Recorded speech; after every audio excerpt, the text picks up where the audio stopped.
Welcome, friends. Today, we are doing another fragrance rotation video for the week ending the 28th of July, 2024. Spectacular.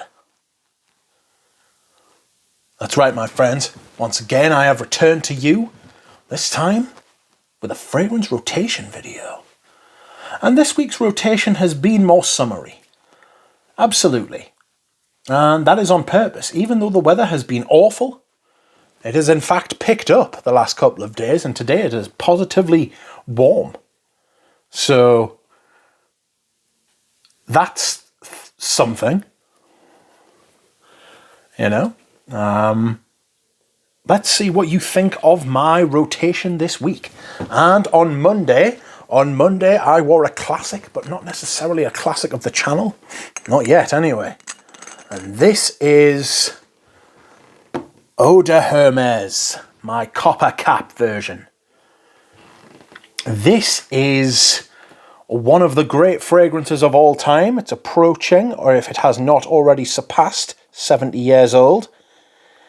It is one of Edmond Rudnitz. It's 73, fuck. It's one of Edmond Rudnitzka's great fragrances.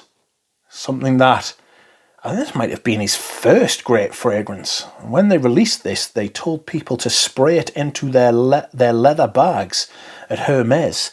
It was like a complimentary gift, and so many people loved it, they started wearing it. How bizarre.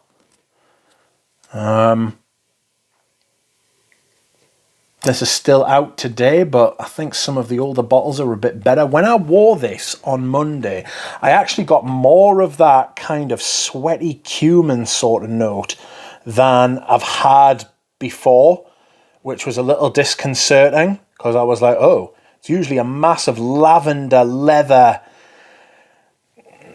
citrus, spicy thing. Not usually getting that sweaty cumin, but I did on Monday. And I wasn't sweaty on Monday because it was cold. So I was shook. This is my splash bottle. The big 200ml splash bottle. I love it.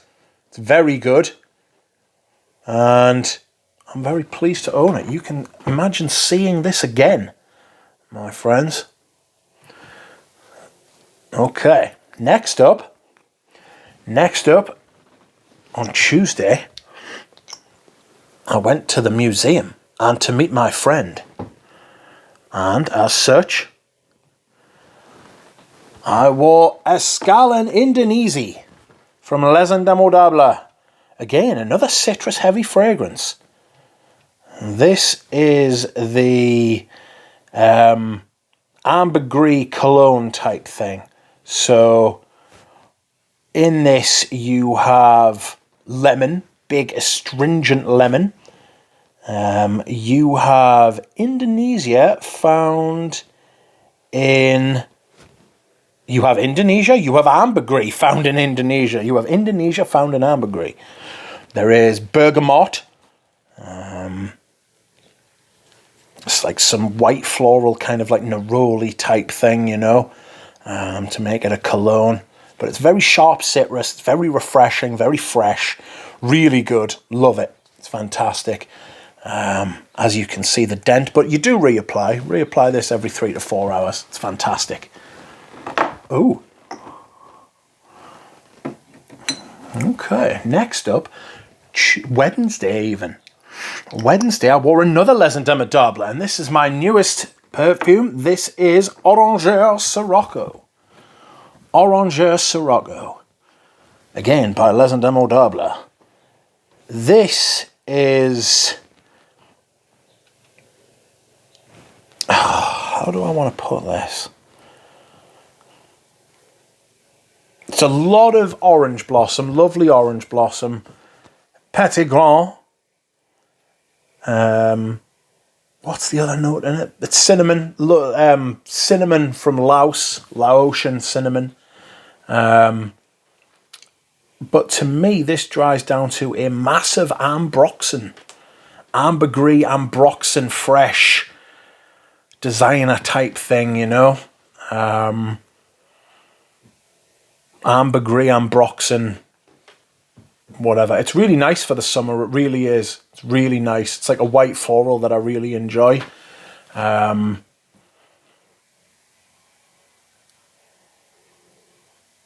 don't know. I want to wear it some more before I pass like real comment on it, though. So this is like the second or third time I've worn it, I think, like as a scent of the day. Yeah, good performance. The Ambroxan lasts all day. Thursday. Okay, Thursday I wore another classic along the lines of Eau de Hermes, and this is Vétiver by Galion. This is released in 1959, I want to say, so 8 years after Eau de Hermes, you know. Pretty great fragrance, to be fair. You can't really go wrong with the classics, you know. They are classics for a reason. This is, of course, Vétiver, but it is also tobacco.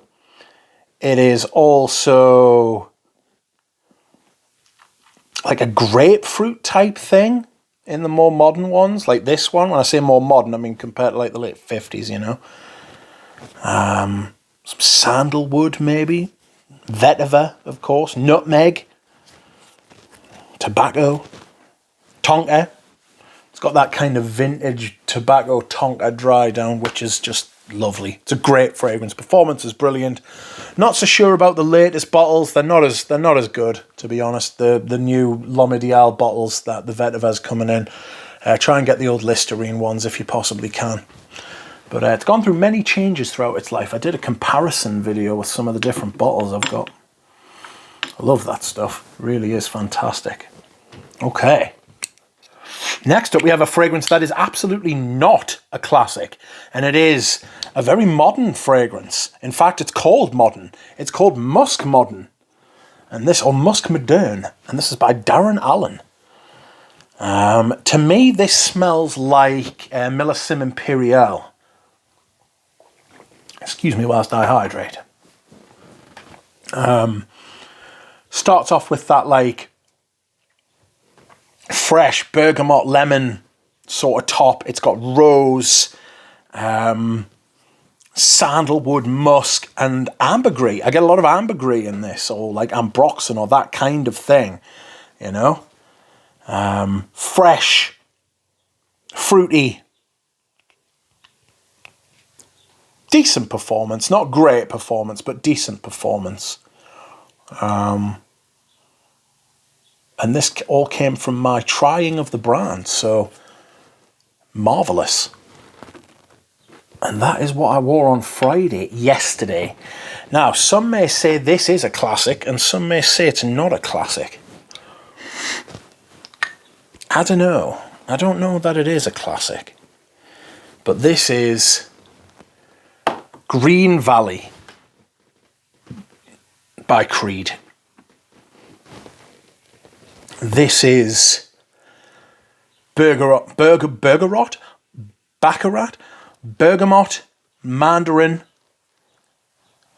blackcurrant, and that ambergris sandalwood musk dry down that Creed used to do so well, and which they don't do so well anymore. They're absolutely fucking rotten now. The latest stuff they've been releasing has been a joke. Like,